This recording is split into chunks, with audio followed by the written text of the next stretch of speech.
Hi, welcome to the Tournament Center. I'm Zac Hill along with Brian Kibler and Jon Finkel, and we're here to talk about the deck they've decided to play here at the Players' Championship in Modern, a blue-white aggro deck, and you said it's largely based off the one that Seachrome Coast played at the Magic World Cup. Can you tell us about that? Neither of us had really done a ton of Modern preparation for a while since the Worlds. It's been a while. I mean, I tested for Worlds. That's arguable, right? After Big Zoo. I played in Grand Prix Columbus and I played Doran there, but decided that wasn't really the sort of deck that I wanted to play for this tournament. And the decks that we really thought would be the most popular in this event were sort of the aggro control type decks, various Delver decks, the Delver, Step Links, Geist of St. Traft deck that was very popular at Grand Prix. What was the last Grand Prix? Columbus, I think. I can't keep them straight anymore. But anyway, yeah, there's a lot of them. So we saw this deck that Seachrome Coast was very successful with at the Magic World Cup, and it looked like the sort of deck that had the tools it needed to fight against all those decks. Right. Cool. Well, and then let's talk about what some of those tools are. I mean, I'm looking at the deck, and you see a lot of standard all-stars. You've got obviously Snapcaster Mage. It's one of the pillars of the format. Vendilion Clique, a couple Kitchen Finks, Geist of St. Traft, which again is a very defining card, and then 4 copies of Restoration Angel, which is an extremely versatile, powerful card, but not something I necessarily thought would be defining Modern. Why is that card so good? I mean, it's just awesome for a number of reasons, right? I mean, look at the creatures we have. Right? Sure. We have Kitchen Finks. It's like the best card with Restoration Angel. Right? You can die once and you get back all the counters. You just gain life. It's awesome, right? Vendilion Clique. Again, okay, you get the Coercion them, or in essence, J&D Tome or Jalum Tome. Sorry, a card from your hand. Snapcaster Mage. It's obvious. I mean, it's flash. Even with Geist, I mean, you attack with the Geist into a blocker, you're able to Restoration Angel it. Right. So yeah, I mean, the fact that it's a large flying flash Kills body, Delver. Yeah, gets in the way of a lot of creatures. You can block a Delver. You can leave your mana untapped for your various counter magic. End a turn. Right. Or play the sword and equip it. I mean, it's just obviously a very good card, especially in the current Modern format. And going back to what he said about how he played this deck. So he came to my my place about a week ago. Oh yeah. And we both kind of had decks we wanted to play. I'd actually played a fair bit online. And I really still wanted to play the Storm deck. I thought it was really good. Okay. He was wrong.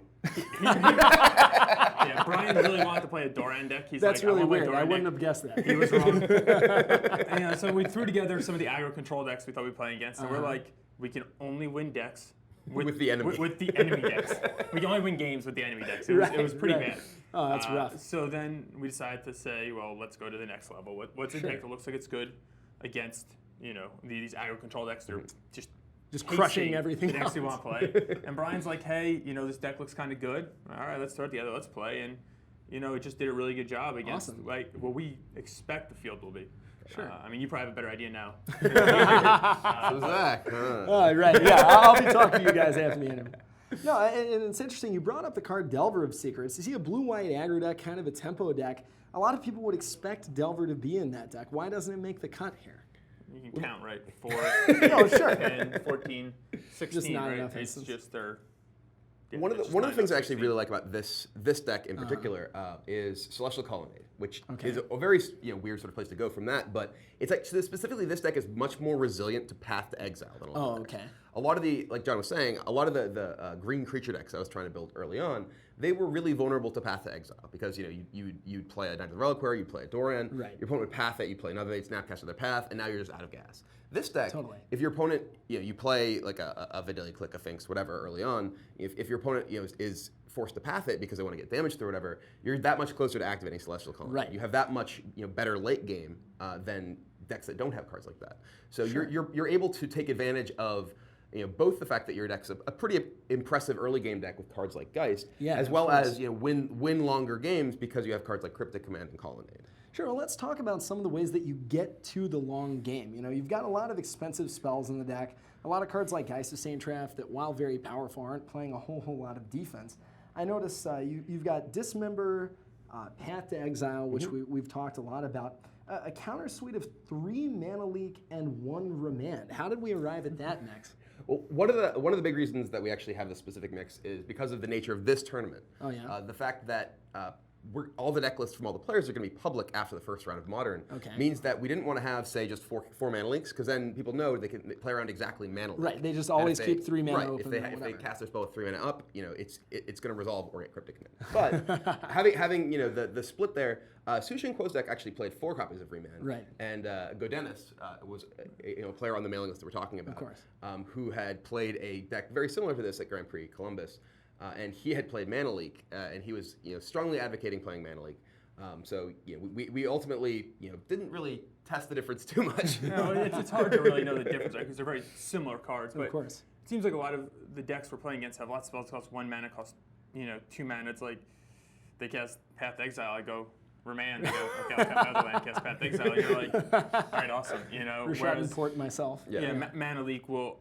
It will stop, things you need to stop on turn 2, turn 3, and you can actually, counter spells instead of just effectively force spiking them, when they have mana on tap. So. Drawing the game out a little bit. Right. Force spiking when they have mana on tap doesn't sound like what I want to be doing. Now, there is one card, you have 4 copies of Spell Snare. You're talking about powerful spells costing 1 and 2. I mean, I've seen a lot of spell pierces. I've seen a pretty big diversity of counters. Why is Spell Snare specifically so important?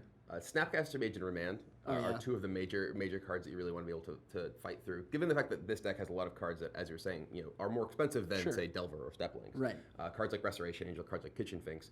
If your opponent remands them, they're not just force spiking you. They're mana leaking you. They're like power sinking you for 4.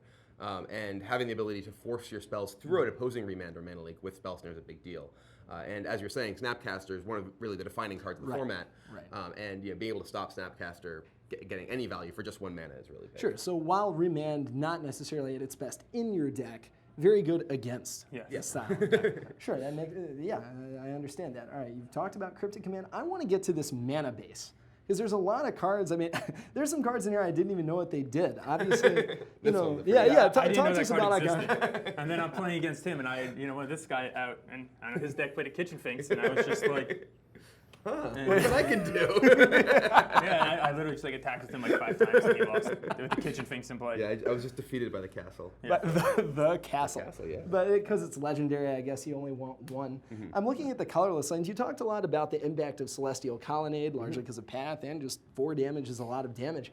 But we've also got 2 Mutavaults and 4 Tectonic Edges. Number 1, how did you realize you could play that many colorless lands? Number 2, why is it important to be able to do that? Well, when you look at the deck list, they had this many colorless lands. That's weird. It's Seachrome quoted, so we realized we probably that's a really good reason. I trust this guy's instincts. I was a little skeptical about this at first. Oh, yeah? I love that card. Yeah, really? First of all, there's probably going to be at least 1 mirror match. There's a reasonable chance he's playing it. Sort of deck that a lot of people here with. I didn't even mean. I mean outside of Kibler, right? You just want to beat up on Brian. I understand. There's also it's sort of deck that I think the people here would also like to play. And being able to destroy the colonnades is just huge. The Mutavaults to a certain extent. And also a lot of these decks have these really sketchy mana bases where they may have 2 or 3 lands in their entire deck to provide a color and a million ways to get it. And you just kill their blue-white land and their blue-red land, or you make their tribal flame suck. It can actually really annoy them. Where their mana base is awkward and they can't actually even get any more out of that color. Or if we do play against Tron decks, being able to pick out the Urza's Tower is excellent. Against Jund decks to have a bunch of man lands, it has a lot of versatility. And one of the benefits in this format, you were saying that there's tons of decks with a bunch of fetch lands for a few dual lands. I mean, this deck has really solid mana. Yeah, it looks like it. You actually get to play with 4 Seachrome Coast, which is the sort of thing that all the decks that are trying to rely on their fetch lands for the dual lands don't really have that luxury. And you're not taking as much damage. Absolutely, yeah. You actually have a very, very stable life total. You only have a few fetches and the Hallowed Fountains that actually damage yourself. So you start the game at 18 life, whereas other people are starting at 14 life. Yeah. So it ends up being a pretty big advantage. And like you said, when some of the decks are trying to tribal flames you out, I mean that's almost an entire card's worth of damage. Yeah, it's huge. I was playing this online some against just mono red aggro decks. Oh yeah. And those decks can just blow out some of these aggro control decks that are again taking 8 from their land every game. But exactly. They're okay, my entire plan is to play 2 lands and then 5 spells will do 3 to you, and maybe I'll draw 1 or 2 more. Whereas here, it's just between not taking 4 from your lands and having Kitchen Finks, it just totally changes the dynamics of the match. Okay. Well, the other just big card for that, and also just the big change from Seachrome Coast deck is actually this.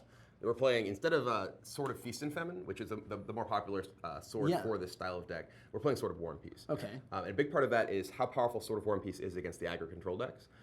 Being able to actually, equip one of your Snapcaster. Even if you equip just a Snapcaster, it's probably going to kill them. Well, right, especially with all these flash creatures. Yeah, they have their removal is Lightning Helix, Lightning Bolt, Path to Exile. They're all white and red. Sure. And the life gain and damage, we were saying how much damage they take from their lands, how they're trying to burn you out. All those are very relevant. And I actually think that this is also a better sword if this is a popular deck. Okay. Because it actually gets your Geist through any of their guys, gets your Restoration through any of their guys. They can't chump block.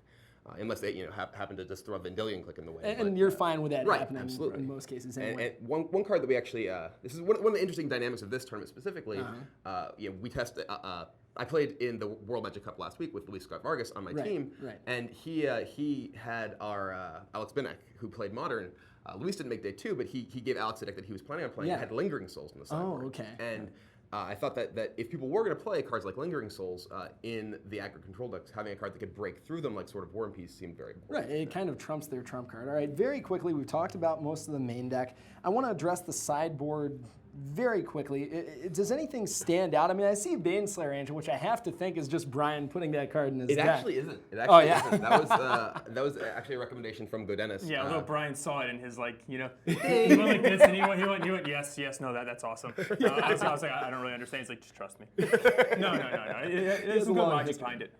Yeah, I mean, well, it's like I said before, having something that enables that your deck can use path mana for. Sure. That was actually the whole reason that we had Baneslayer in our Austin years ago. Right. Was because people were going to have to path your Tarmogoyfs and Knights, and you'd be able to play a Baneslayer and they wouldn't have an answer. It's a little tougher now because decks have Snapcaster for the same path, so those creatures aren't as resilient. But if you're able to actually resolve an Angel and they don't kill it immediately, you almost always win. That makes total sense. All right, we've got Negate, Phantasmal Image, Annul, Disenchant, Threads of Disloyalty. We've been seeing a lot of. Of course, the Force Vendilion Clique. Now, Wrath of God is kind of a bold, straightforward choice. I mean, we see you've got a deck with a lot of creatures on it. How do you break the symmetry of Wrath of God in this deck? I mean, this is a deck that doesn't. Again, it's Sushin Quo had them in Yeah. We actually don't know the answer. but Brian's come up with a reason on the spot. There's a reason there's still Wrath of God. That's what he's doing. Take it out. No, I mean, playing against a deck like, say, Affinity, that's trying to beat you with like S Champion. Sure. You really want to have an answer that actually deals with not only their wide range of just general aggressive stuff, but also actually kills what's typically their trump card. If you have the Stony Silence in play, it's particularly good because they can't even cranial plating you. Right. But also just the various pod decks, being able to wipe out all of their mana creatures, which would otherwise be able to pod up into major things. Yeah, exactly. There's a lot of value to that sort of effect. And this is a sort of deck that can play, even though it does have a lot of creatures in it. A lot of these are instant creatures that okay, well, did they commit something to the board? Okay, yes, I'll Wrath of God. Okay, they didn't. I'll play my creature. Exactly. So you have a lot of flexibility because so many of your creatures have flash. Cool. All right. Well, that's Jon Finkel, Brian Kibler talking about a deck inspired by Sushin Quo from the World Magic Cup. I'm Zac Hill here at the Tournament Center. Stay tuned for more Magic at the Players' Championship.